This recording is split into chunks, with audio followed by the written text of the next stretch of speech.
Testing, we're on.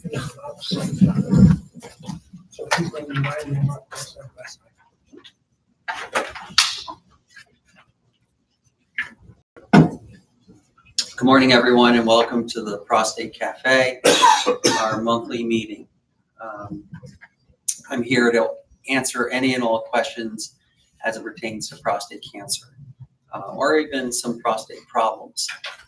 I do want to thank the Dendrion Company for providing breakfast. Can you not hear me? For providing breakfast this morning. They have a very interesting product. It's a form of immunotherapy whereby your blood is sampled and select cells are taken, sent out to a private laboratory where other cells, which are targeting your specific cancer and jettison your own immune system to fight your cancer body-wide. And it's very interesting, but it's under the catchment of what we call immunotherapies. And I think the earlier a patient begins that, the better off he will be. Now, having said that, those of you who may or may not be on primary hormonal therapy may not be a candidate, but as soon as you have any resistance at all to primary hormonal therapy, then you're a candidate. So, having said that, as I said, I'm welcoming all questions that you may have. If you don't have any questions, I'd be happy to talk, since I'm really good at it. Okay, I'm getting word that you can't hear me. Oh, yeah.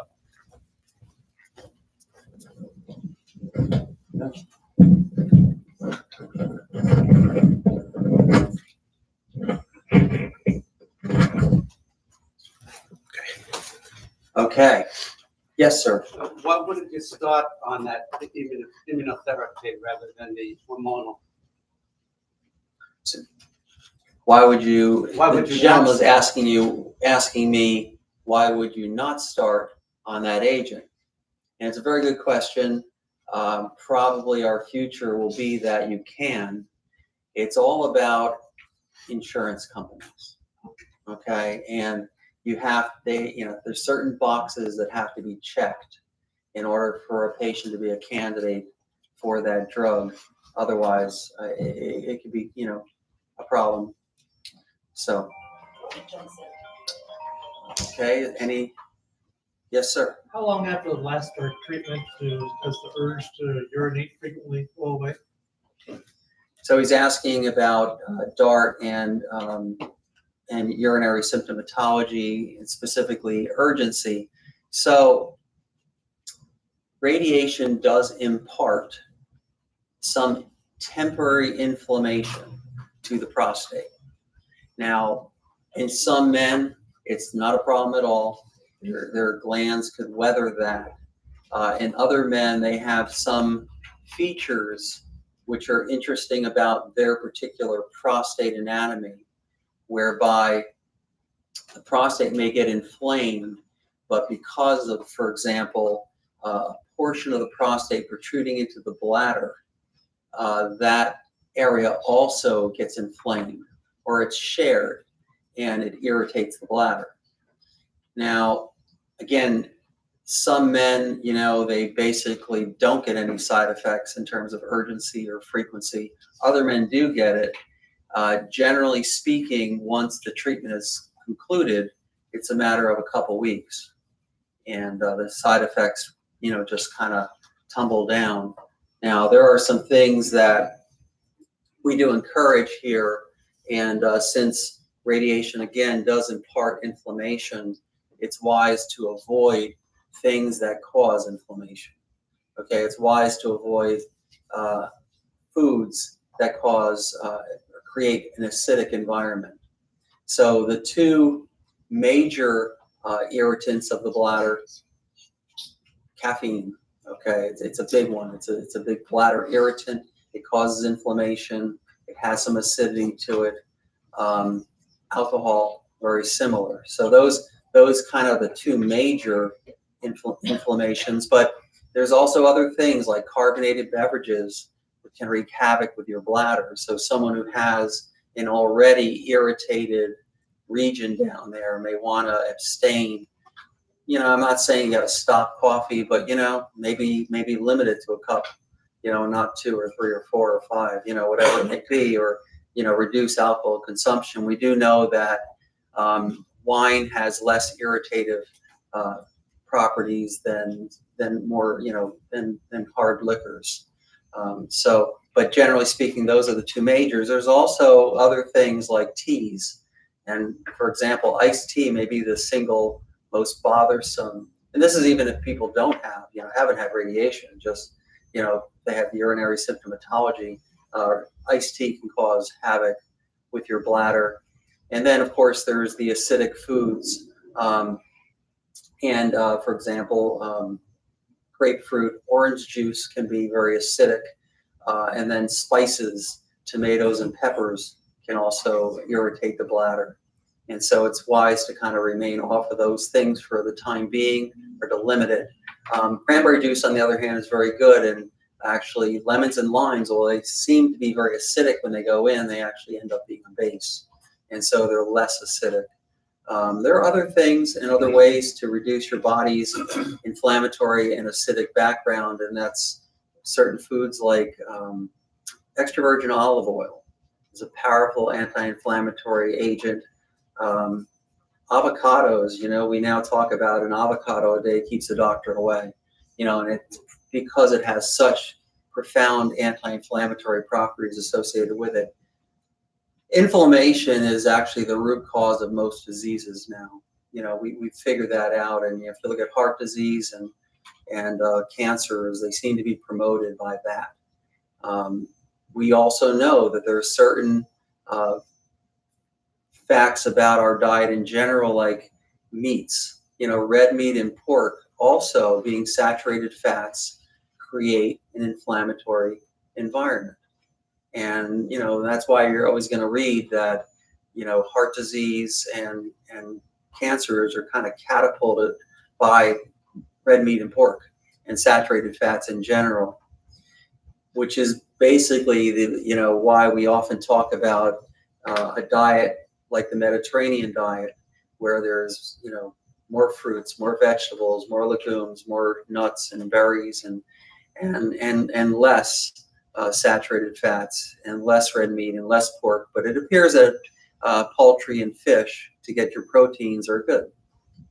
There's some agents we talk about which actually have been identified to be linked to prostate cancer, and we like something called lycopene, which is some agent that we find in certain foods. Cooked tomatoes have lycopenes in them. Watermelons loaded with lycopenes. Red grapes and cranberry and there's another one. Beets are powerful with lycopenes, and that actually has anti-prostate cancer effects. But if you research, you'll find they're also anti-inflammatory in nature. So those are all kind of good things to look at. We never say you have to change your diet 100% and don't eat any red meat and don't eat any pork, but moderation is typically the rule. So, all right. Any other questions?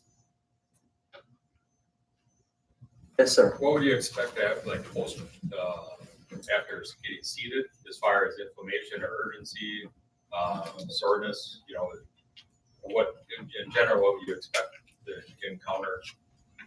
Yeah. So this gentleman's asking about patients who've had seed implant, and what does that cause? And again, what most patients tell me, and I've done a lot of these, is that if they've had DART, our version of radiation, which is very precise, it causes some inflammation and it settles down. And then what happens is you have a seed implant and it kind of comes back. And it's typically very manageable. Seed implants are the most precise type of radiation. There was a time where there could have been some rectal irritation from the seed implants, but the last 10 to 15 years, we haven't seen much of that anymore. we do something called a hydrogel spacing after the dart and before the seed implant, also called brachytherapy, to kind of space the rectal wall away. So we don't see that much, but you could have some urination problems. So the prostate looks something like this, and it has a right and left side to it, and the prostate urethra goes right down the middle like a pipe. And with prostate brachytherapy, we try to keep our doses. This is unique to this center.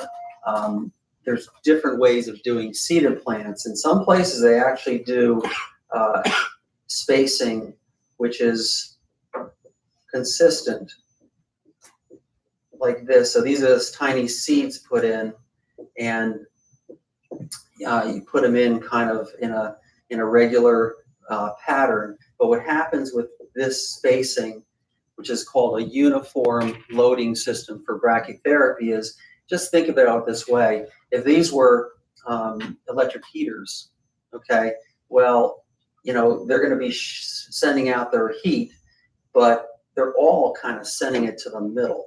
So if you think about it, that middle might get the highest dose, okay, and that's what happens. And when I looked at this, we call dosimetrically, where you look at radiation curves, we found that the center actually gets between 8 to 16 times the dose as out here.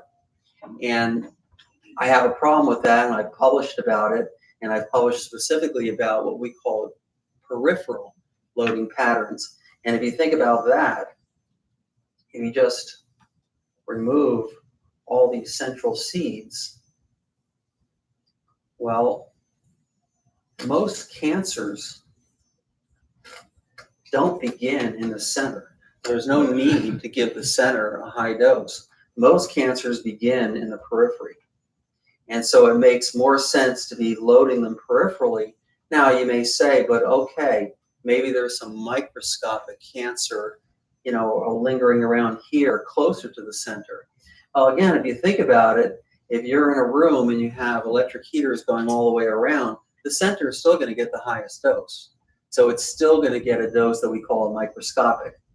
Having said that, so there is some dose being imparted to the central urethra. We want it that way, okay? We don't want to turn off the dose to the central urethra. And so once again, we talk about inflammation, okay? And, you know, inflammation, frequency, urgency can happen. And again, there are different reasons why some men have more than others. You know, if we were to look at the prostate from the side, one of the features, and if this is a side view of the prostate, sometimes en route to the bladder, the urethra actually goes like this. It takes a deep dive, and it's not a straight line. And we call that a circuitous urethra, or a bending urethra. You can think about it. And in those patients, they do experience more side effects from both the DART and the seed implant. The reason tends to be, if you think about this, if this urethra, let's just say it's an inch in length, okay, and let's just suppose it's getting 100% of the dose per plan, okay? We would never plan it that way, but just for our, you know, for discussion, 100% of the dose. Okay, if you have this urethra and you now straighten it out, it might be 2 inches. So actually, the region, the volume is getting 200% of the dose. So there's more urethral irritative symptoms as a result of that. But, you know, it comes and it goes. Okay, so it comes, and typically we think it probably comes at around the 3rd to 4th week, and then after a few weeks it starts dying down, and it just, you know, dies down and continues to die down until most patients end up with a better urinary profile because of the fact that when they started, their glands were much larger, and, you know, the largesse of the prostate was causing a lot of turmoil with the bladder.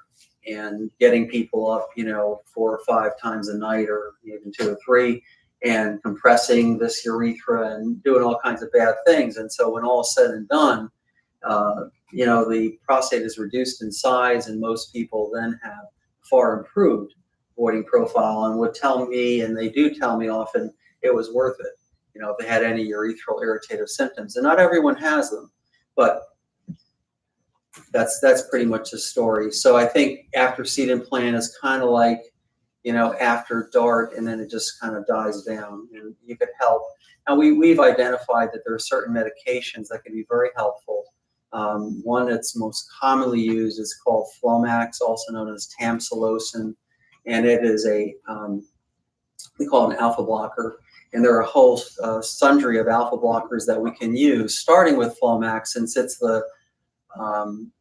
it works and it has the least side effects. But for those people who still have urinary symptoms, we can up the ante with different alpha blockers, which are designed to relax the muscles of the prostate and the big sphincter, which is part of the bladder. And it's all about the bladder. It's all about the prostate irritating the bladder.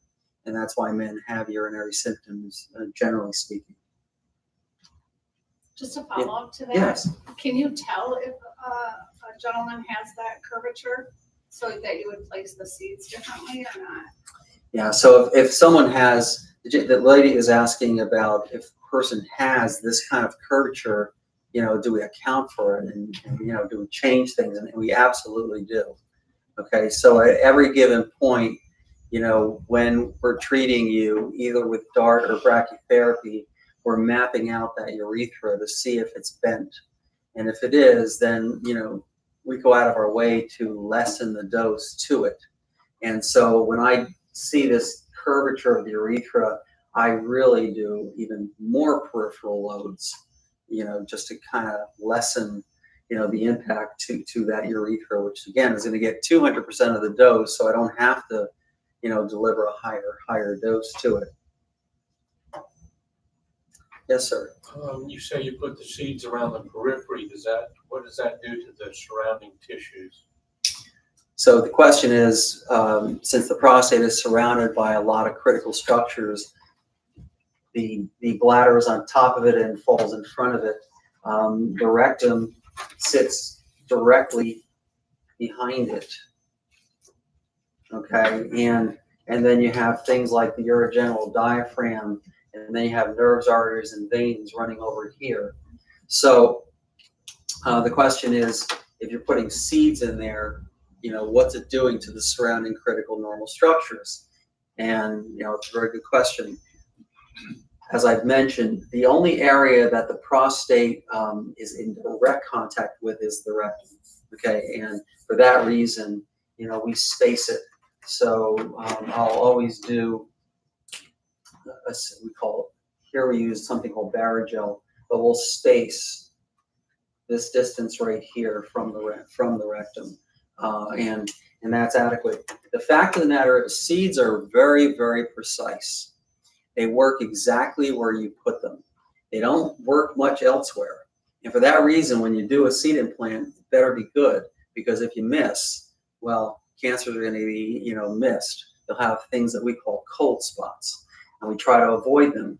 But when you look at different isotopes, certain isotopes, so if you were to pick a point, so this is a seed implant right here, and there's a tumor. So in this particular case, I'm going to put seeds around that tumor and inside the tumor. Okay, and you pick a point here, and you look at different isotopes. Certain isotopes that you select are penetrating. So for example, there's one that's called iridium-192. You'll hear about it when they talk about brachytherapy temporary. It's a temporary brachytherapy treatment, which means you're just putting the isotopes in for 10-15 minutes and removing them, and you repeat that a few times. The problem with that isotope is if you pick a point out here, it gets a pretty high dose, and a high enough dose that warrants. Actually, when I used to do, I've done them that way. I've done as many as anybody, but I don't like them at all. But when I did do them, I would actually have the patient stare at their groins while I did it and put lead shielded goggles. That's how penetrating that isotope is. Very penetrating. Meanwhile, there are other isotopes like iodine 125, and it's much more forgiving. It doesn't direct much dose to the surrounding areas, but it'll still get a certain dose. Now, the isotopes that I preferentially use are two. One is palladium-103 and the other is cesium-131. And the reason why I like those is because they're even that much more precise, so that when you look at an area here, it's getting a really low dose. I mean, it just falls off. We call it a radial dose fall off, meaning as you remove yourself from the seed, there's a shelf. It's just a steep fall off where, you know, if you just go a millimeter or two, you don't have any dose. So based on that, the areas that I've mentioned, like the bladder sitting on top of it and in front of it and on top of it, and neurovascular bundles get very low dose. So it's not really a consideration or concern. So it has a lot to do with the isotopes that we use or select to use. Now, in some men, I do use iodine 125, and I have my reasons for doing that in certain cases, but I never, at this point in time in my career, I'll never use iridium 192. It's not forgiving at all. So, yes, sir. What you're saying is that the seeds that you put in, they have an effective dose rate within, say, a centimeter of their particular center, and that's it? Yeah, so he's asking about dose rate. Now, dose rate is different, but I think I know where you're going with it, and that is that once we get to a certain distance, a radial distance from the target, you know, we kind of say it's no dose at all. But there's always a dose. Okay, there's always a dose. Okay, and you know, right now we're getting dose from the sun. So we're getting UV rays, okay? And in fact, when we talk about an isotope being inert, what we basically mean is that it's gotten to the point where the dose is no different than the ambient radiation we're getting from the sun, so it's inert. And you know, it just can't be detected, you know? So, but dose rate is also another feature about isotopes, and some have rapid dose rates, and what that basically means is that their half-lives are shorter, and so they dispense their energy faster, and you know, days later or you know, weeks later they're gone. You know, other isotopes have long half-lives, and they persist and they hang around for a long time, and I try not to use those isotopes. Yes, sir. With the seeds, are you targeting the entire prostate, or are the seeds just placed where there's a tumor? Right. So he's asking, you know, do we target just the tumor, and do we target the whole gland? And so the answer to that is a little of both. So what I try to do is get a maximal dose of the tumor that's, you know, tumoricidal, cancerogenic. We want to get rid of the cancer, but we also know that there can be some microscopic cells. You know, the prostate is interesting from the standpoint of it grows by something we call a field effect or a cancer field. And what it basically means is that whatever caused this to be cancerous is working here and here and here and everywhere in the gland. And given its time, it will become cancerous. And that's concerning to us. Interestingly, there's two organs in the male and female that are very similar. In women, it's breast. In men, it's prostate cancer. As you know, they're both fed by hormones. In the female situation, the breast cancers are fed by estrogen. In male, it's testosterone. They both have this genetic background, which is very strong. Okay, and they also have this propensity to go to these little organs outside of their parent, which is prostate or breast, and we call those lymph nodes. And we're filled with lymph nodes around our bodies, but it just so happens that the prostate has a lot of lymph nodes around it, but so does the breast. And you'll often hear about women with breast cancer, you know, having to check under their armpit. We call them axillary lymph nodes. But The fourth thing that makes them similar is this field effect. And that is that all cells appear to be, possibly going to become malignant, whether it's a genetic thing, whether it's some environmental thing, a toxin, pollutant, emollient, something that you came in contact in your lifetime, whether it was because when you were in your adolescence to early 20s, you had these bounding testosterones that kind of set the ground rules for your prostate. But because of all that, we do make sure that the entire gland gets a microscopic dose and that the tumors get a far higher dose. And, when you look at data, and I look at data and I published on this, using the combined modality regimen with DART and brachytherapy, there is no better local control. So that control rate is second to none. And if you really, unfold the data on all types of therapies, whether it's surgery, whether it's external beam alone, you're never going to find, or for that matter, seed implant alone, you're never going to find the local control, meaning, where the cancer began, as high as the combined modality regimen of DART or a version of radiation and brachytherapy, or also called seed implantation. Yes, sir. Lymph glands can also become cancerous, right? And with DART, are you aiming any rays at the lymph glands? So the question is about lymph nodes, and are we treating those? And we absolutely are. So lymph nodes are, again, organs in our bodies that are there to remove things that are not supposed to be there. They classically remove things like inflammation and infection, and you may have had or know someone who's had a swollen lymph node under your neck at some point in your lifetime, and that's accompanying a sore throat. And that's because it's removing the infection of the sore throat or the inflammation associated with the sore throat.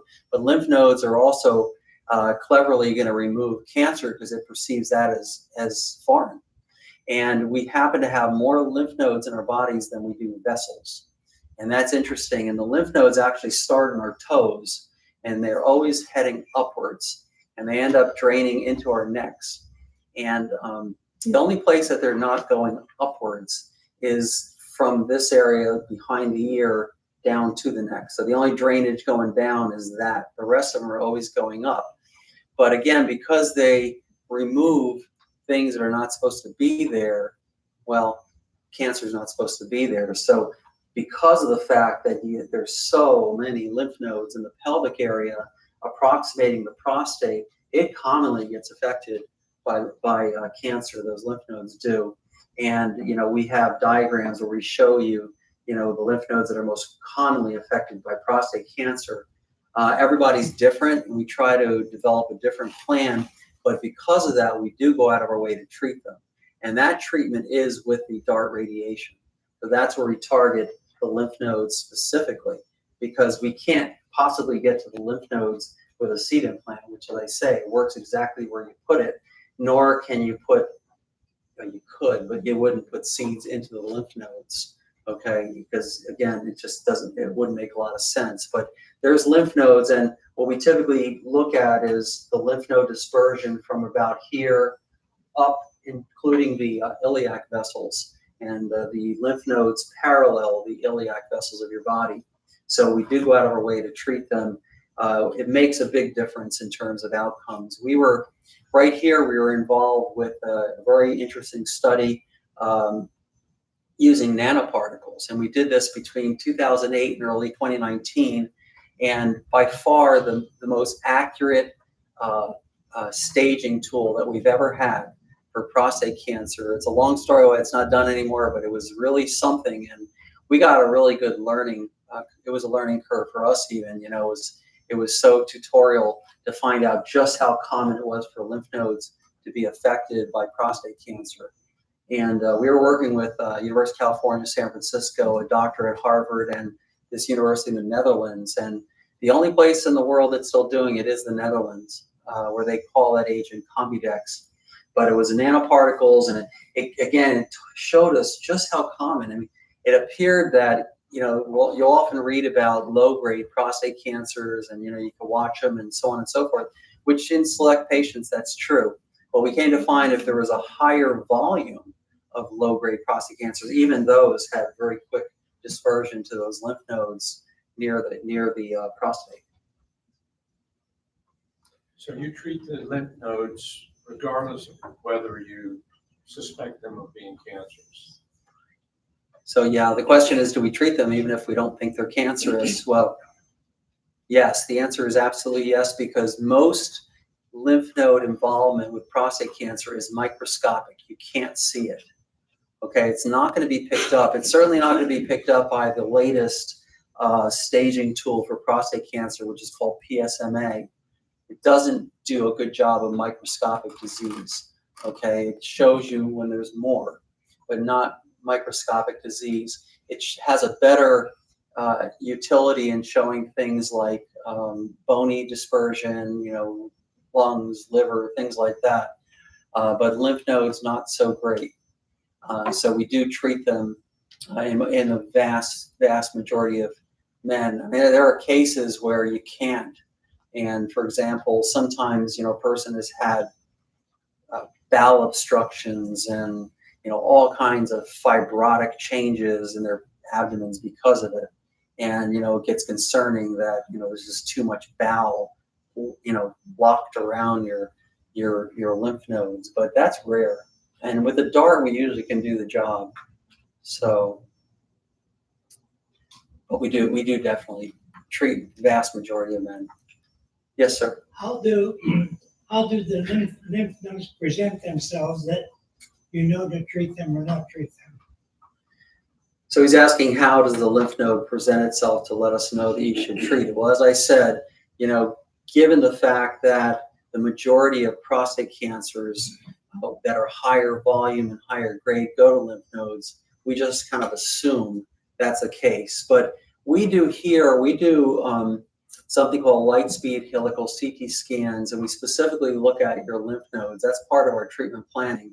And since we've had so much experience with lymph nodes because of the fact that we were using these nanoparticle tests, we were just doing a lot of it. We've come to find there are some architectural changes in lymph nodes that we do see that make us know that, okay, not only, I'm sure he's got microscopic and we can see it now. So that's one of the things. In men who've actually have lymph node disease that causes a problem, well, the problem is this. Again, the lymph fluid, it's called lymphatics, are draining from your toes all the way up. And what happens is there's a cancer that's large in the lymph nodes. What happens is it blocks the path of that flow. So typically what happens is you get swelling of your lower extremities, of your scrotal sac, of the penis itself. That's a big problem. In fact, that's a big problem that surgeons ran into with radical prostatectomy when they were doing a more open procedure. And back in the day, they weren't using the robot, and they were doing an incision from the belly button down, and in the process would open up and then pluck out all these lymph nodes, and and they would find cancer was commonly involving those lymph nodes. And then they came to also find that a lot of the men they did the surgery on had swelling of their extremities and scrotal sacs and penis, and there's no good answer to that. So they kind of abandoned it. Now with the robotic surgery called Da Vinci robotic procedure, I see a lot of men who've had their prostates removed surgically, and it's rare to see more than 2 lymph nodes removed. And the most common lymph nodes that are removed, I would argue, are too low, typically down here. And they're not even the ones that prostate cancer drains to, because prostate cancer has this upflow as well of drainage. And so that's just, I think, a inherent problem with Da Vinci robotic procedure. Yes, sir. I may pronounce this wrong, but you said that the PSMA does not pick up microscopic disease. I heard about something that's called Pluvecto or LU something or other? Does that Mhm. sound familiar? Yeah, so he's asking about another type of treatment, which is branded as Pluvicto. It's the isotope is lutetium-177, and we do that here. And what it is, it's considered a targeted radioligand. This is a whole nother field of radiation, okay? Because we talk about directing radiation from the outside in, okay? But now there's another type of radiation which is infusional, where you get an infusion, and what it does is it travels around the body, that particle that's being infused, and it targets the cancer specifically. And that's called Pluvicto, which is also lutetium, and there's another group of those agents. One is called Xofigo, and we've had a long track record with Xofigo. There was one before it called samarium, and we've been doing those for over 20 years, and they work really well. Again, one of the problems is insurance companies. Okay, they're extraordinarily expensive, and insurance companies won't do it unless there's certain boxes being checked. But for those of you here, you can be sure that if there's something that's state of the art that you're a candidate for, we're going to be offering it to you. Because we do offer everything here. We do Xofigo. We do use lutetium-177, also known as Pluvicto. So we have a long history with it. Yes, sir. So in the procedure you're talking about now, as well as the immuno versus hormonal that you mentioned earlier, insurance is an issue. If those boxes aren't checked and you want to pay for it yourself, can you do that? Or the immuno wouldn't be available to you until you've gone through that issue? Sure. So this gentleman's asking, what if you just want to pay for these items? They're there, for the taking. But yeah, sure, you could pay for anything, here in the United States and get it. It's just that it's costly. It's really, really costly, and it's a few and far between that people can afford these kinds of therapies now. And it's kind of bothersome because you say, well, gee, if my insurance picked it up, I don't pay anything for it. But it doesn't, so I got to pay, tens of thousands or hundreds of thousands. The isotopes that I just mentioned, Pluvicto, they're hundreds of thousands. Yeah, that's crazy. So anyhow, but we have other good therapies, and you could always say, well, maybe if I have to ever check those boxes, it's still available to me, and it could be utilized. And that's true, and that's a true statement, and they still work effectively. Okay, anyone else? Okay, well, we have time, and let's see. Well, we can talk about. We could just talk about prostate cancer. Okay, so for those of you who had a biopsy, and for those of you who don't know, when we do biopsies, we do them via what's called the transperineal method. Okay, and that's in contrast to the more standard of care, which is the transrectal method. And 99.9% of biopsies done in the United States and abroad are done by the transrectal method. And the problem with that could be many. The way a transrectal biopsy is done is you do put a probe into the rectum. It's an ultrasound probe where you visualize the prostate. And when you've done that, you then selectively target areas in the prostate gland where you think it's cancerous. And that could be here, here, here, here. But to get to those here, there, and here, you have to first go through the rectal wall and then a fat plane and then get to your targets.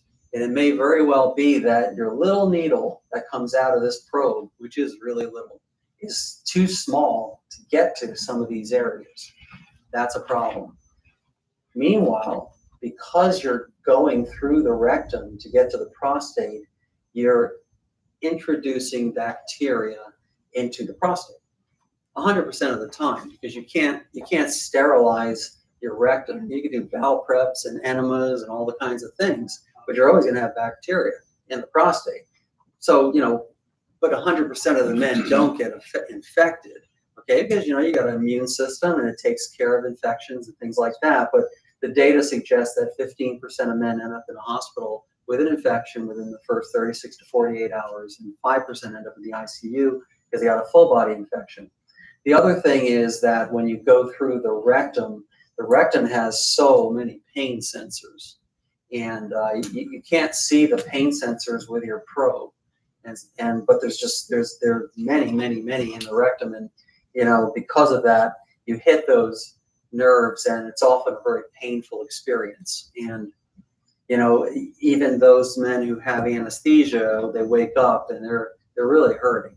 They hurt a lot. It can throb for 2 to 3 weeks, sometimes longer.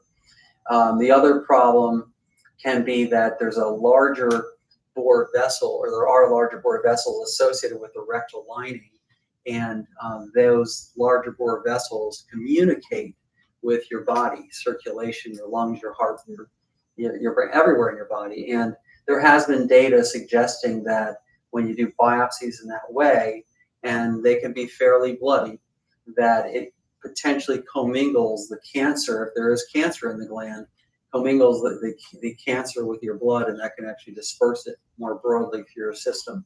So those are kind of the big deals associated with transrectal biopsies, which is what most men have to explain, to find out you have cancer in the first place. As I may have told you, I never discourage a man from getting that kind of biopsy because of my fear that it's going to spread cancer, because it's a really small number. It's just that it's a real number, but it's small. And it's not, all the other things are very real, namely the, infection rates, the pain, those things are real, and the inability sometimes to get to tissue out there, especially in people who have larger glands. So for those, we do something called transperineal, which is there just so happens to be an area here, and that's between the anus, and it's between the anus and the scrotal sac, and the prostate is just right there, and it's just right there, and there's no area that I can't get to with that transperineal needle. Plus, we can sterilize this area, just skin. So just like any other procedure, we can betadine it and swab it, and it's clean. So that infection rate goes down to near zero. And then, of course, there's not as many nerves in this area either, although there are nerves in the prostate. And the prostate can still tell you, I've had this biopsy done.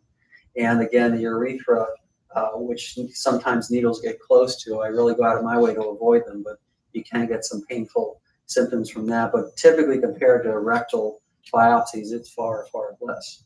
So that's how we do it here. So for those men who have diagnosed as having prostate cancer, one of the interesting things is this.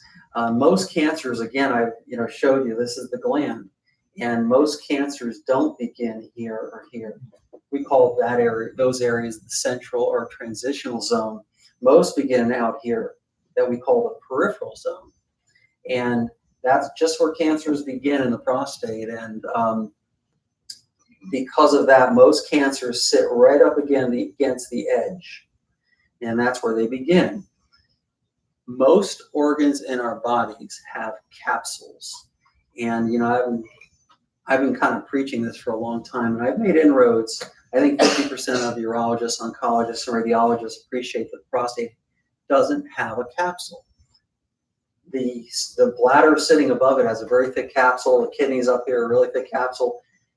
Other areas in our urinary system have capsules. The prostate doesn't, and that's really important because cancers, not just prostate cancer, what makes them a cancer is their ability to divide faster than the parent cell, okay?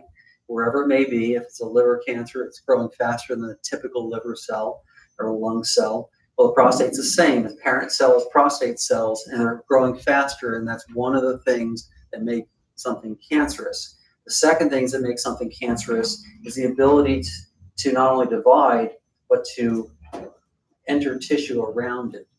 They like to do that. They almost always do that.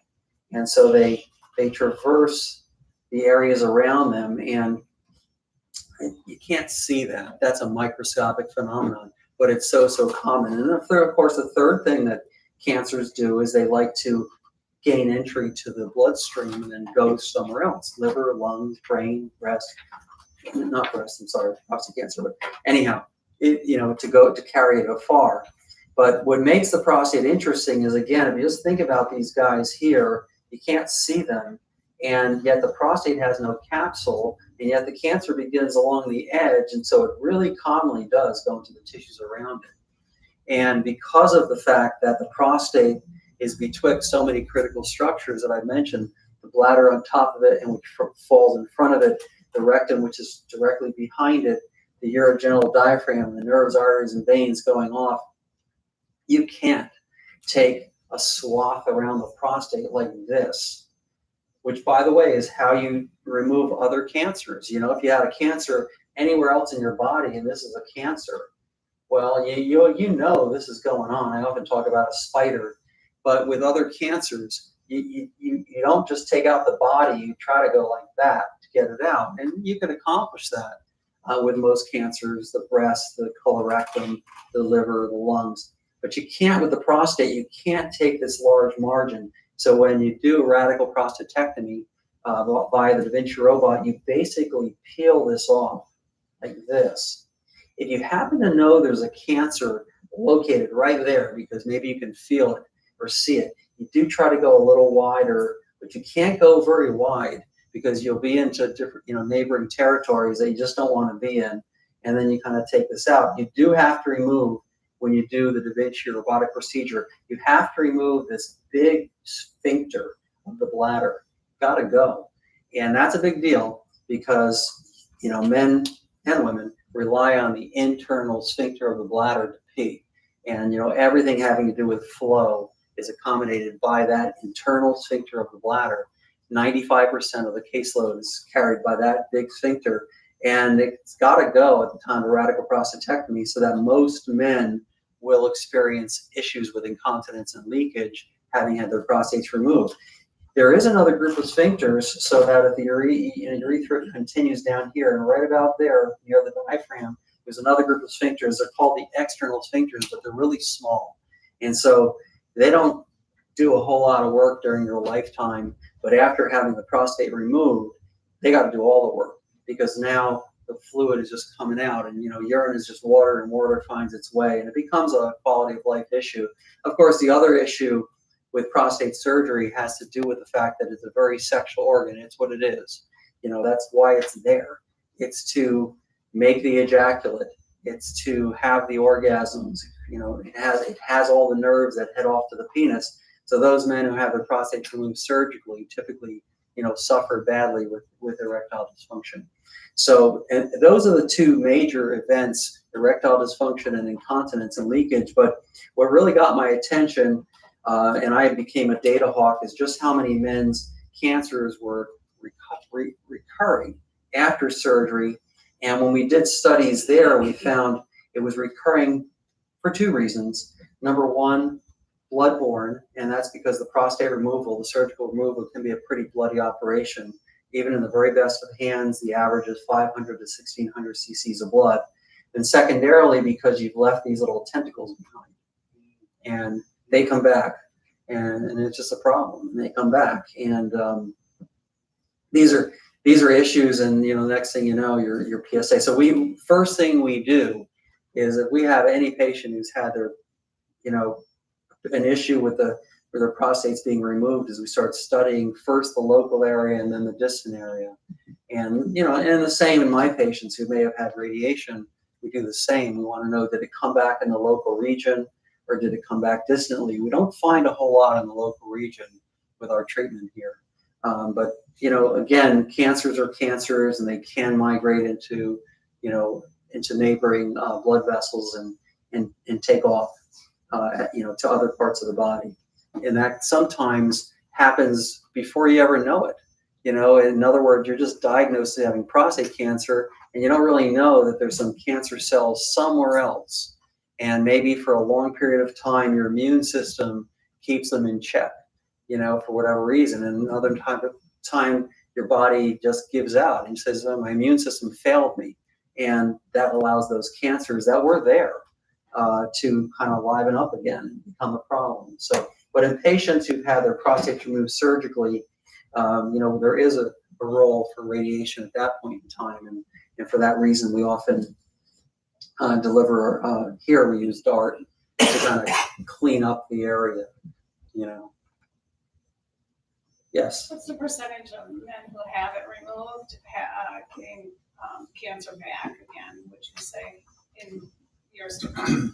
Yeah, so the issue with, so this lady's asking about recurrence rates after surgery. It has a lot to do with the grade of tumor, the aggressiveness of cancers. I think it's what I find to be very interesting, and it's kind of a mindset amongst men, and the urologists are telling them this, and that is, you got a really aggressive cancer, you better get it out, okay? When in reality, those are the men who are going to fail, because those are the guys who have an aggressive cancer, and it's made inroads outside because cancers are growing that much faster. And so it's very interesting. And so I often argue that men who have their prostate surgically removed have chosen not the most aggressive therapy. They may have chosen the most aggressive thing to do to their bodies, but not necessarily the cancer. But surely, as you go up from a Gleason, we talk about Gleason scores, and men who have, and the way that's done, and I do lots of biopsies. I send little snippets off to the pathologist. He looks under the microscope and he says, okay, I have 2 grading systems. Each goes 1 to 5. 1 is the best, 5 is the worst, okay? And he looks under the microscope and he says, okay, the most aggressive cancer I see here, let's just say out of 1 to 5 is a 4. Writes that down. Then he looks again, he says, what's the second most common cancer I see in this little snippet? Let's just say out of 1 to 5, he says it's a 3. Well, that gives a Gleason score of 4 plus 3 equals 7. And that means, it's getting aggressive. Okay, and of course, if the second one was a 4, then it's 4 plus 4 equals 8, and so on and so forth. As you go up that Gleason score, the cure rates with surgery go down, down, down, down. And in fact, once the time, it depends on the studies, but by the time you get to that 4 plus 3 equals 7 with surgery, it's a 60 to 80% failure rate in 5 years. Okay, and that's what the data from top universities show. Again, you're not going to be told that by a urologist, but that's a common phenomenon. So again, I'd argue that the men who, perhaps would fare better with radical prostatectomy is the guys who have, eensy-weensy prostate cancers that are low grade. But even those, I told you, can do this kind of early on. And, so it's always kind of a crapshoot. But anyhow, it just has it. So it has, cancer recurrences have a lot to do with the initial aggressiveness of the cancer. And it's not always about Gleason score either. There are other things. So I ask my pathologist to tell me everything. And another thing that they tell me is, are there any cancer identified on a nerve? Because there's a pattern where nerves that are heading off to the penis and to these big bundles out here that we call neurovascular bundles. If a cancer is seen on the nerve, we think it actually gets a free ride out. So that's a higher probability of having issues of cancer beyond the prostate. It's called perineural invasion. There are other things, they're called architectural patterns of cancer. Most common ones are cribriform and intraductal. And those suggest very aggressive variants of prostate cancer. Some men who have low grade, if they have a cribriform pattern, it could be an aggressive variant of prostate cancer. So it's another factoid, to factor in when making decisions about how to treat prostate cancer. And then the intraductal is the most aggressive form of prostate cancer, regardless of the Gleason score. So those are things that I ask my pathologist to let me know. The other thing that I ask him to let me know about is in every little snippet, no matter, and I may send off a bunch, how much volume of that snippet contained the cancer. because that's another important variable. And it's called just percentage core volume. And the data suggests that if it's higher than 30%, that there's a higher probability that the cancer has worked its way on out. So these are all the things that we look, for in a pathology specimen and make decisions about. Yes, sir. And regardless of all of that, the radiation takes care of all of those circumstances. Yeah, so everything I just said, the radiation does take care of all those particular circumstances, although it may mean that I treat a little more aggressively, meaning, for example, the lymph node dispersion may be higher up, gets close to the abdomen that I treat. Or I may use hormones as well. Gleason can only go up, right? Can't come down. I think you're asking as a Gleason score can come down? Yeah. No. So cancers, by and large, never get better. Okay, and prostate cancers are no exception. We've all had experience now with COVID, a virus. And what we know is in 2020 and early 21, it was a killer. Okay, but viruses, they look to infect more people. And so a virus says, oh, gee, I'm killing my hosts. Can't do that. So they become less lethal, more transmissible. That's what viruses do. Cancers, on the other hand, they always become more lethal. That's just what they do. They mutate. And with each and every mutation, they become more and more lethal. So, for example, a Gleason 6 becomes a 7, becomes an 8. And that's interesting because a lot of times what happens is, and I also follow men who have low-grade prostate cancers, what gets my attention more than the PSA going up is when the PSA starts going down. And the reason that is as prostate cancer mutates, it looks less like parent prostate cell, and it's no longer obliged to make any PSA. It makes less and less and less. And as you go up the Gleason score, the PSAs go down. So, PSAs are very valuable with, finding out about prostate cancer, but then there are certain patterns associated with that. So cancers, by and large, become more aggressive, regardless of where it started, but prostate, again, is no exception. All right, well, it's 10 a.m., and that will conclude our monthly meeting of the Prostate Cafe. Thank you for coming.